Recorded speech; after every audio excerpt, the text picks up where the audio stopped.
بسم اللہ الرحمن الرحیم۔ السلام علیکم۔ قصص الانبیاء میں آج ہم ادریس علیہ السلام کا تذکرہ فرمائیں گے۔ ایک حدیث میں ہے کہ آدم اور شیث علیہ السلام کے بعد ادریس علیہ السلام پہلے نبی ہیں۔ ایک دوسری حدیث میں ہے کہ ادریس علیہ السلام پہلے نبی ہیں جنہوں نے قلم کے ذریعے لکھا اور لوگوں کو کتابت سکھائی۔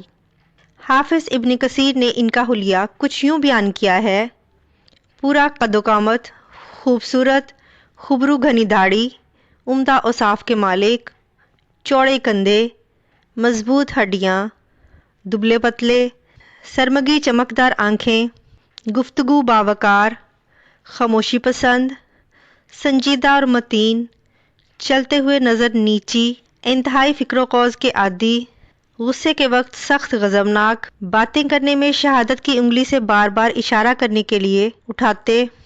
ادریس علیہ السلام شیث علیہ السلام کی شریعت پر عمل پیرا رہے۔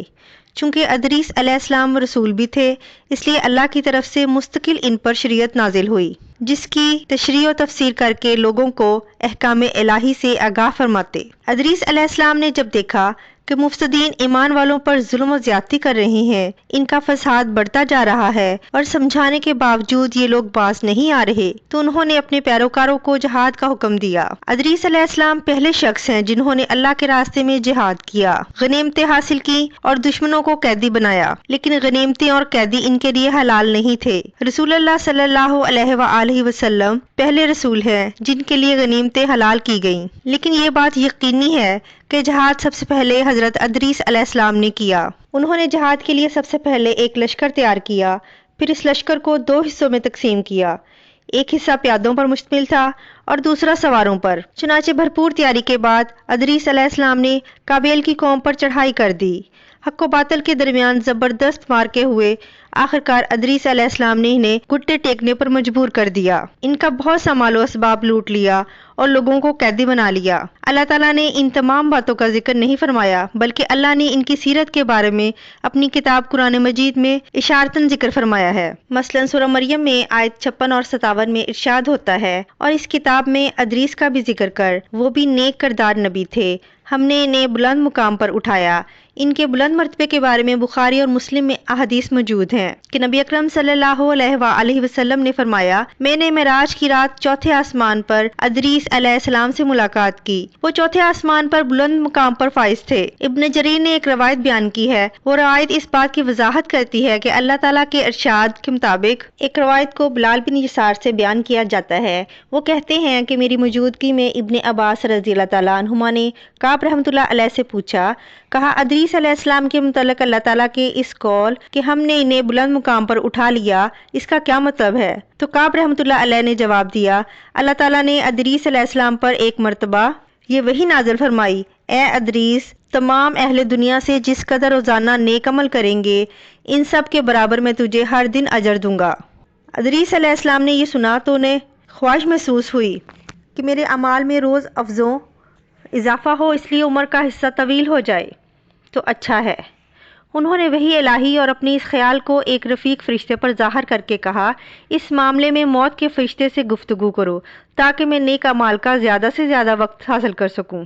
اس فرشتے نے جب یہ سنا تو ادریس علیہ السلام کو اپنے بازوؤں پر بٹھا کر لے اڑا۔ جب یہ چوتھے آسمان سے گزر رہے تھے تو موت کا فرشتہ زمین پر آنے کے لیے اتر رہا تھا، وہیں دونوں کی ملاقات ہو گئی۔ دوست فرشتے نے موت کے فرشتے سے ادریس علیہ السلام کے بارے میں گفتگو کی۔ موت کے فرشتے نے دریافت کیا کہ ادریس علیہ السلام کہاں ہیں؟ اس نے کہا، میری پشت پر۔ موت کا فرشتہ کہنے لگا، مجھے اللہ کی طرف سے یہ حکم ملا ہے کہ چوتھے آسمان پر ادریس علیہ السلام کی روح قبض کر لوں، اس لیے میں سخت حیرت میں تھا کہ یہ کیسے ممکن ہے، ادریس علیہ السلام تو زمین پر ہیں۔ چنانچہ موت کا فرشتہ ادریس علیہ السلام کے پاس آیا، ان سے اجازت طلب کی اور ان کی روح قبض کر لی۔ انبیاء کرام کو یہ امتیاز حاصل ہے کہ فرشتہ ان کی اجازت کے بغیر ان کی روح قبض نہیں کر سکتا، اور رسول اللہ صلی اللہ علیہ وآلہ وسلم کو تو یہ اختیار دیا گیا کہ آپ دنیا میں مزید رہنا پسند کریں تو رہ سکتے ہیں، یا پھر رفیق اعلیٰ کی رفاقت کو پسند کر لیں۔ آپ نے رفیق اعلیٰ کی رفاقت کو پسند فرمایا۔ اس طرح ادریس علیہ السلام کی روح چوتھے آسمان پر قبض کی گئی۔ انہیں بھی عیسیٰ علیہ السلام کی طرح آسمان پر اٹھایا گیا۔ فرق یہ ہے کہ عیسیٰ علیہ السلام کی روح قبض نہیں کی گئی، یہ واقعہ نقل کر کے کعب بن رحمۃ اللہ علیہ فرماتے ہیں کہ اللہ تعالیٰ کے ارشاد کی تفسیر یہی ہے، لیکن درست بات یہ ہے کہ یہ اسرائیلی روایت ہے۔ ادریس علیہ السلام کی وفات ہو گئی تو لوگ فساد میں اور بڑھ گئے، ان میں شر پھیل گیا، تاہم وہ توحید پر قائم رہے، بت پرستی کا ان میں کوئی شعور نہیں تھا۔ لوگ آدم علیہ السلام کی وفات کے 1000 سال بعد تک توحید پر قائم رہے، ان میں فسق و فجور ضرور تھا لیکن شرک نہیں تھا۔ یہ تھا حضرت ادریس علیہ السلام کا قصہ، جس کو مختصراً بیان کرنے کی کوشش کی گئی ہے۔